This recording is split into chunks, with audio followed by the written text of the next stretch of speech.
Fire Emblem the Sacred Stones is a game that I hold near and dear to my heart, as it's a game I grew up playing. Originally released on the GBA in 2004, it was the second game released in America and the first one that I played. Sacred Stones is a pretty polished game with a lot of things I'd love to talk about on this channel, but today, what I want to talk about is the enemy control glitch. Like the mine glitch from FE7, it can be used to obtain a lot of things that the player is not meant to obtain.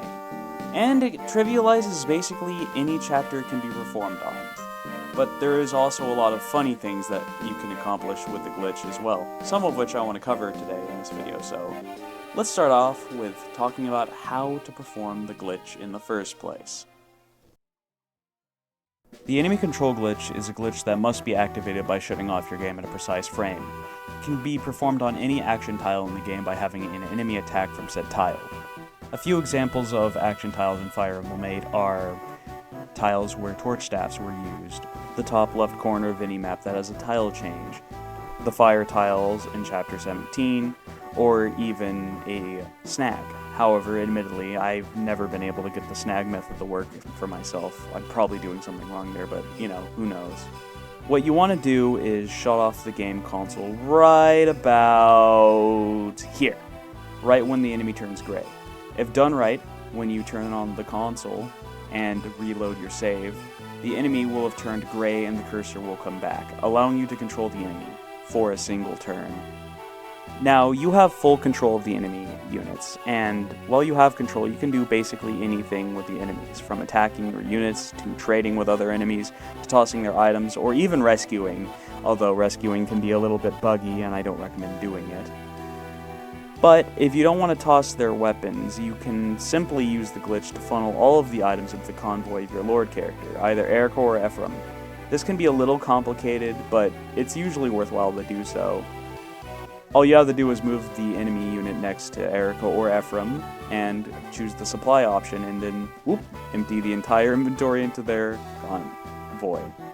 Another use of the glitch can be to obtain enemy-only items through different methods, such as moving an item to the position of a droppable item, or the above method I just mentioned about the convoy. I use this glitch to obtain Naglfar from Leon, as well as obtaining the Wretched Breath from the Draco Zombie on the penultimate chapter of the game. Yes, I didn't stutter. You can obtain claws, jaws, eyes, and stone weapons from the monster units, and these have surprising compatibility with your player units. Myr can equip all of the monster weapons, which gives her a surprising amount of use outside of her Dragonstone. However, any units specifically can equip the Evil Eye and Crimson Eye, Demon Surge, Shadow Shot, and Stone. And when I say any unit, I do mean any unit. Any unit, such as the Clerics and Tethys, who are usually incapable of attacking, can even equip them.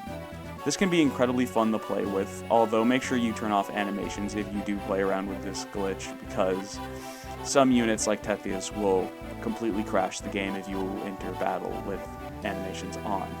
Another use of this glitch is the ability to fix any weapon you'd like, including Myr's Dragonstone. There are a few methods to fix these weapons. The first method is the most accessible, and that is to use the glitch to get an item from the convoy and give it to an enemy, and then move that item into a droppable item slot, like the green items in the inventory, and then kill them. Doing so will have the enemy drop the weapon that is green, and it will completely fix and restore all uses of the weapon. This is a thing that they do in GBA FE to make sure droppable weapons cannot be, lost. Doing so will have the weapon drop with all of its durability restored. You can only fix one item with this one, however. But the second method, which is a little bit more tricky, allows you to fix 4 items at a time, and that would be to give the Gorgon eggs in Chapter 17 4 items to hold. But you have to give them at least 1 item that you're willing to lose, so you need 5 items.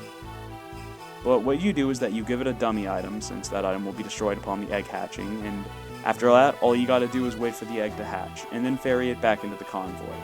These methods give you effectively infinite uses of items such as the sacred weapons and any status stats that you might have. The very last thing I'd love to tell you about is the glitch involving Stone, the item that you can get from the Gorgons on the 17th chapter.